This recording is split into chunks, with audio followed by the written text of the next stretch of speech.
مونږ په ژوند کې د ځوانۍ خواږه لیدلي نه دي. مونږ په ژوند کې د ځوانۍ خواږه لیدلي نه دي. مونږ له ټول عمر غربت په مخیرې عبادوي، خو یو احساس ته خوددارۍ لرو چې ژوند پرې کوو.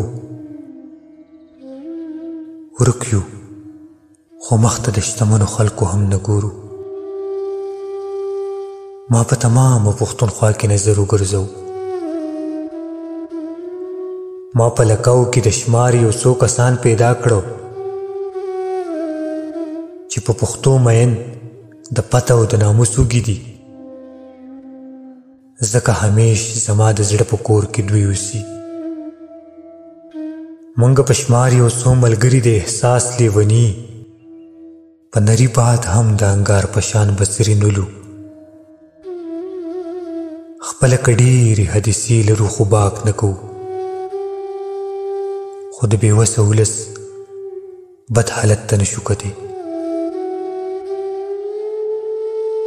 هغه د شمار یو څو دوستانو نه یو خوږ ملګری زما تر څنګه یوې نوې حدیثې راویستو. ما سره کېناستو، بړاس یې د خپل زړه وویستو. آغاز یې دا و: د الله څه عجیبه قانون دی. د هغه هر یو کار کې راز وي، څوک پرې نه پوهیږي. بنده حیران شي د چا عقل پکې نه رسیږي.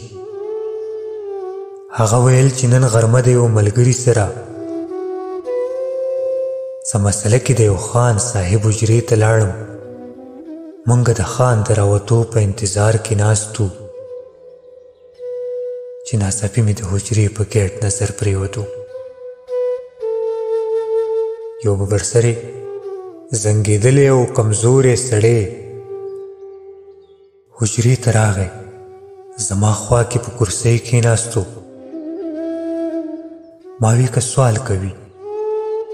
ما پټې څه پیسې ورکړلې، سترګې یې ښکته کړلې، ډېرې پیکه پیکه غوندې شو. ما ته یې وویل غریب یم خو سوال نه کوم، یو بچی مې دلته کار کوي، هغې له راغلم.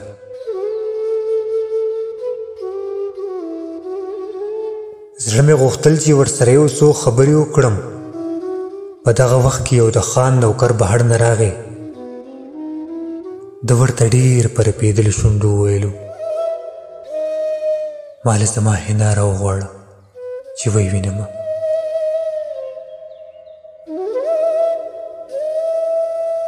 ما ترېنه ډېر په عاجزۍ او ښه په نرمه لهجه د دې ازغنې زندګۍ یو څو پوښتنې وکړې. ما ویل چې نور بچي دې شته که نه، روزګار دې څه دی؟ ښکاري چې بله اسره نه لري، مجبوره ښکاري. خپل ماشومان خلق ته خپلې سینې لاندې ساتي. ته دې په لور ولې خدمت د دې غټانو کوي؟ ما ویل زړه به ورله ټوله ورځ په کار ستړی کړي. میاشت کې چې ډېرې وي نو 200 روپۍ دې ورکړي، نو په هغې باندې په دې ګرانۍ کې څه کیدی شي؟ د دې نه ښه نه ده چې خپله لور دې کور ته بوځي. کور کې به ستا د نظر وړاندې وي، ډاډه زړه به وي. په دې وحشي وخت کې په هیڅ چا اعتبار نه دی پکار. زما خبر ورله سم احساس راوپارو. سترګې یې ډکې شوې، خبرې یې مرۍ کې نښتې. هغه ویل ما له الله 5 زامن راکړي، ورکوټوالې واپس اخیستي.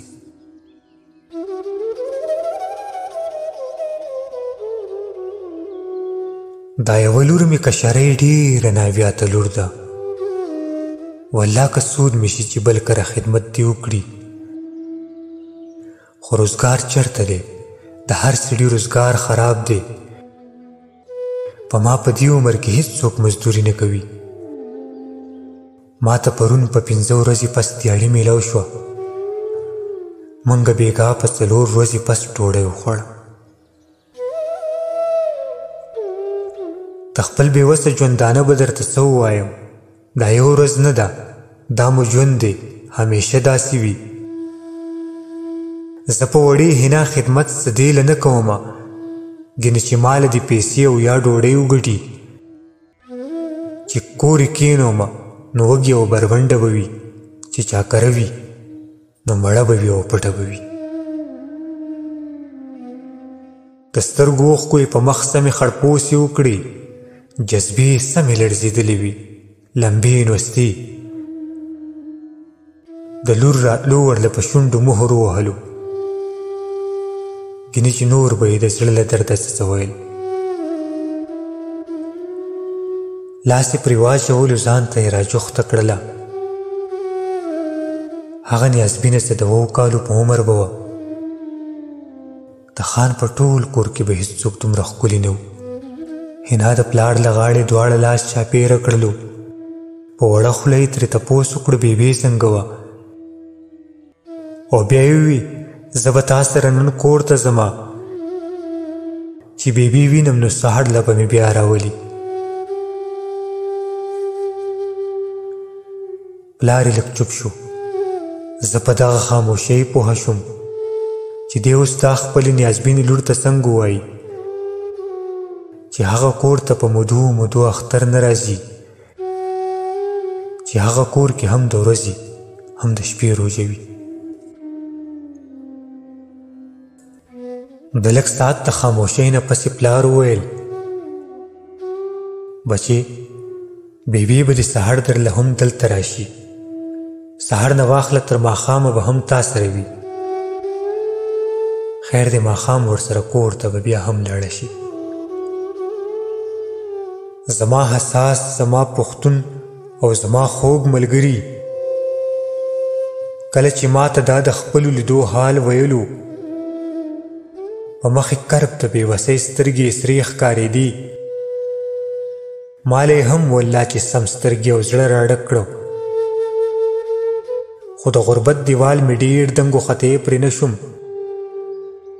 زه خپل احساس د انګارونو په غر پورته کړمه، د زړه له درده مې په جار یو څو خبرې وکړې.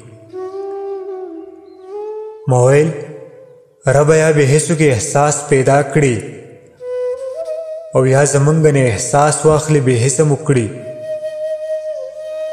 او که په مونږ کې احساس هغوی بې حسه ښه وي نو بیا د غر سره د سر وهلو توان راکړي.